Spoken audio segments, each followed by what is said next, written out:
Hi viewers, welcome to our channel. ప్రస్తుతం మనతో పాటు దాము బాలాజీ గారు, సీనియర్ జర్నలిస్ట్, వారితో ఒకసారి మాట్లాడదాం. సార్ నమస్కారం. నమస్తే. సార్, అఘోరి మళ్ళీ తెలంగాణకు రావడం మనం చూసాం సార్. హనుమాన్ టెంపుల్ దర్శించుకుంది, ఆ తర్వాత ఇంకొద్దిగా హడావిడి చేస్తుంది. అయితే ఇప్పుడు ఆమె ఒక శపథం పూనుకుంది. అది కూడా రేవంత్ రెడ్డి గారిని సీఎం సీట్ నుంచి దించేంత వరకు నేను ఈ తెలంగాణ వదిలి పోలేను, ఇక్కడే తాంత్రిక పూజలు చేస్తానని చెప్పినట్టుగా వార్తలు అయితే వినిపిస్తున్నాయి సార్. నిజంగా మరి సీఎం రేవంత్ రెడ్డి గారిని దించడానికి మరి తాంత్రిక పూజలు చేస్తుందా, మరి ఇక్కడేమన్నా తెలంగాణలో గొడవలు సృష్టించే ప్రయత్నాలు ఏమన్నా చేస్తుందా అన్న చర్చ కూడా జరుగుతుంది సార్. మీరేం చెప్తారు సార్ దీని గురించి? అఘోరి మార్చి 2 ఆంధ్ర రాష్ట్రాలు అని మార్చి ఆమె వివాదాలు క్రియేట్ చేస్తుంది.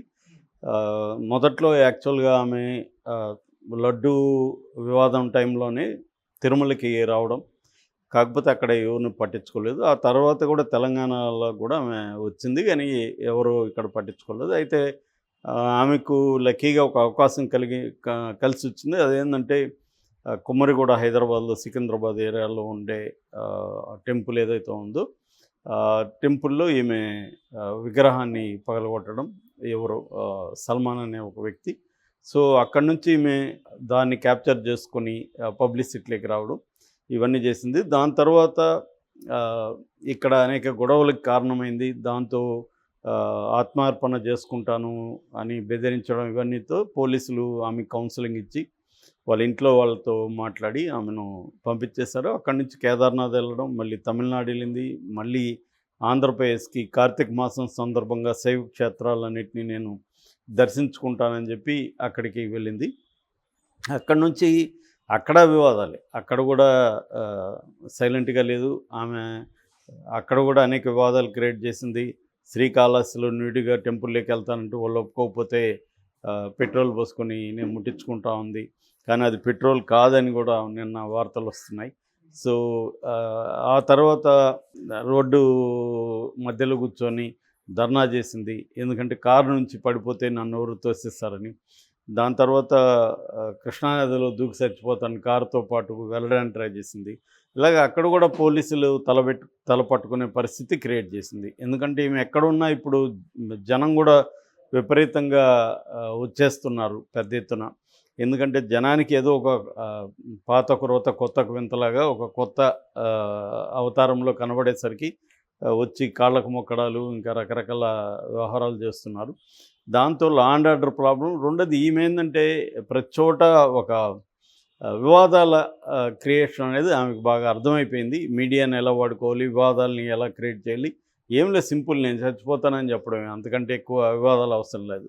సో నేను చచ్చిపోతానని నేను చాలాసార్లు చెప్పాను, ఒక ఎమోషనల్ బ్లాక్మెయిల్ చిన్నపిల్లలు ఎలాగ చేస్తారో అలాగే ఒక ఎమోషనల్ బ్లాక్మెయిల్ అనేది చేస్తుంది. ఇప్పుడు కొత్తగా ఏమైందంటే ఈ కొంతకాలంగా ఒక 5-6 టెంపుల్స్ మీద దాడులు జరగడం, విగ్రహాలు ధ్వంసం జరగడం, అది తెలంగాణలో జరుగుతుంది.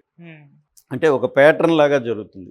దాంతో ఆమెకి మళ్ళీ కలిసి వచ్చింది. మళ్ళీ తెలంగాణలోకి అడుగుపెట్టింది. నిన్న శంషాబాద్లోకి వెళ్ళింది. నవగ్రహ దేవాలయాలు, పోచమ్మ, మెదక్లో ఏడుపాయల వనదుర్గమ్మ, ఈ దేవాలయాలతో దర్శించుకుంది. జనం కూడా పెద్ద ఎత్తున వస్తున్నారు. పోలీసులు ప్రొటెక్షన్ ఏర్పాటు చేశారు. ఈ క్రమంలో ఒక వార్త వైరల్ అవుతుంది. అదేంటంటే ఆమె తాంత్రిక పూజలు మొదలుపెట్టింది. ఈ తాంత్రిక పూజలు ఎందుకోసం అంటే ఇక్కడ రేవంత్ రెడ్డిని పదవి నుంచి దించేయడం కోసం అన్న ఒక వార్త వస్తుంది. ఆమె కూడా ఇప్పటికి 2-3 సార్లు రేవంత్ రెడ్డిని ఛాలెంజ్ చేసింది.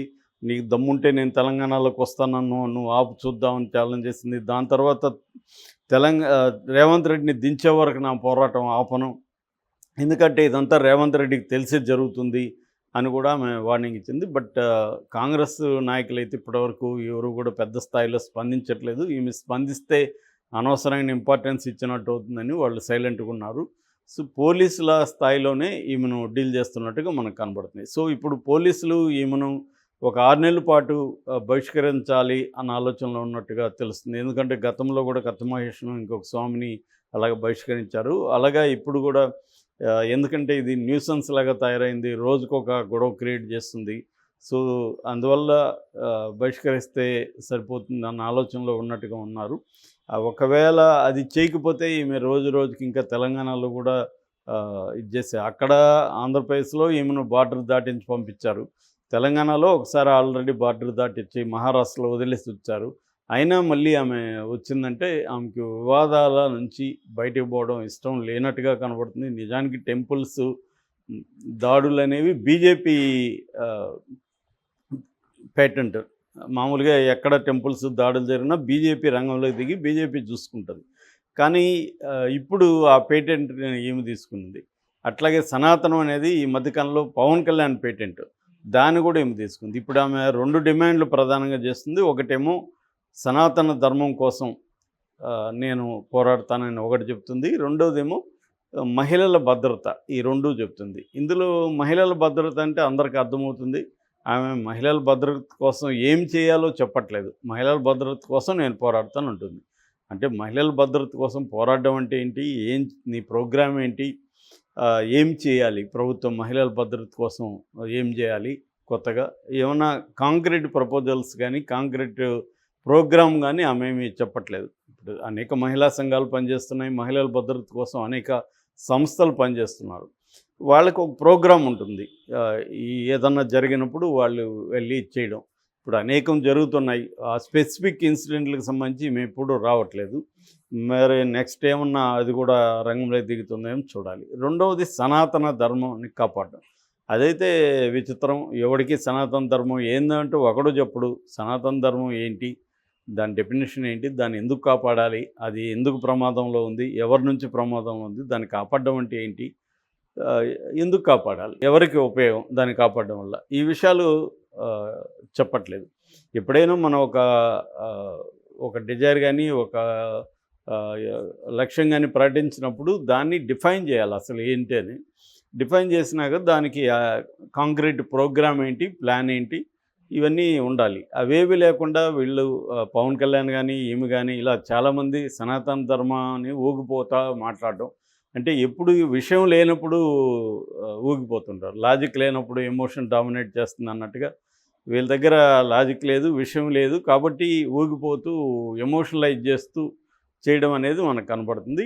యాక్చువల్గా నేను చాలాసార్లు చెప్పాను, అఘోరీలు హిమాలయాల్లో కానీ, లేకపోతే కొన్ని కాశీ ఇటువంటి ఏరియాల్లో వాళ్ళు దూరంగా ఉంటారు సమాజానికి.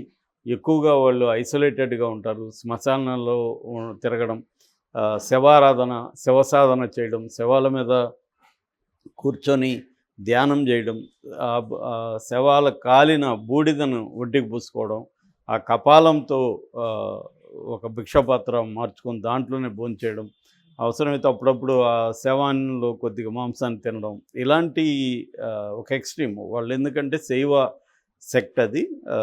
ఇది 17th సెంచరీలో కోడిఫై అయింది. యాక్చువల్గా 7th 8th సెంచరీ నుంచి ఈ కాపాలికలు, కాలాముకాస్ అనే పేరుతో వీళ్ళు ఉన్నట్టుగా మనకు హుయాన్సాంగ్ కూడా రాశాడు. దాని తర్వాత 17th సెంచరీలో బాబా కేనారాం దీన్ని ఆర్గనైజ్ చేశాడు. సో ఆ కాంటెక్స్ట్లో అక్కడి నుంచి ఇదొక సెక్ట్ లాగా, అఘోరీ సెక్ట్ లాగా ఏర్పడి వాళ్ళకి కొన్ని రూల్స్ అవన్నీ ఫామ్ అయినాయి. సో అట్ల నుంచి గురు పరంపర కూడా వస్తుంది. ఇప్పుడు సిద్ధార్థ అనే ఒక గురువు ఉన్నారు. సో ఇక్కడ నుంచి ఏంటంటే అఘోరీలు ఒక ఎక్స్ట్రీమ్ లైఫ్ని ఫాలో అవుతుంటారు. వీళ్ళు మెయిన్ స్ట్రీమ్ హిందూయిజంలోకి కూడా రారు. వాళ్ళ గుళ్ళు దర్శించడం కానీ, మనం ఎప్పుడు తిరుమలకి అఘోరీలు వచ్చి తిరుమలను దర్శించుకొని పోయారు ఇట్లాంటివి వినము. ఎందుకంటే మెయిన్ స్ట్రీమ్ దీనికి రారు. వాళ్ళు ప్రధానంగా శైవ సెక్ట్కి సంబంధించిన వాళ్ళు. సో కానీ ఈ అఘోరీ, నేను ముందు నుంచి చెప్తున్నా, ఈ అఘోరీ ఎవరు, ఆమె వెనక ఎవరున్నారు? ఒక గురువేమో వీడియో కాల్లో ఆమెను గైడ్ చేస్తున్నట్టు కనబడుతుంది. మరి ఆ గురువు ఎవరు? ఈమె కార్ ఎక్కడి నుంచి వచ్చింది? మొబైల్ ఐఫోన్ ఎందుకు వాడుతుంది? ఇవన్నీ పజిల్స్ అయితే ఉన్నాయి. ఆమె ఖండించింది అవన్నీ కూడా. నా వెనక రాజకీయ నాయకులు ఎవరు ఉన్నారని చెప్తున్నారు. నిరూపించని దమ్ముంటే నిరూపించాల్సిన అవసరం లేదు. ఆమె చెప్పాలి నేను ఎందుకు చేస్తున్నాను.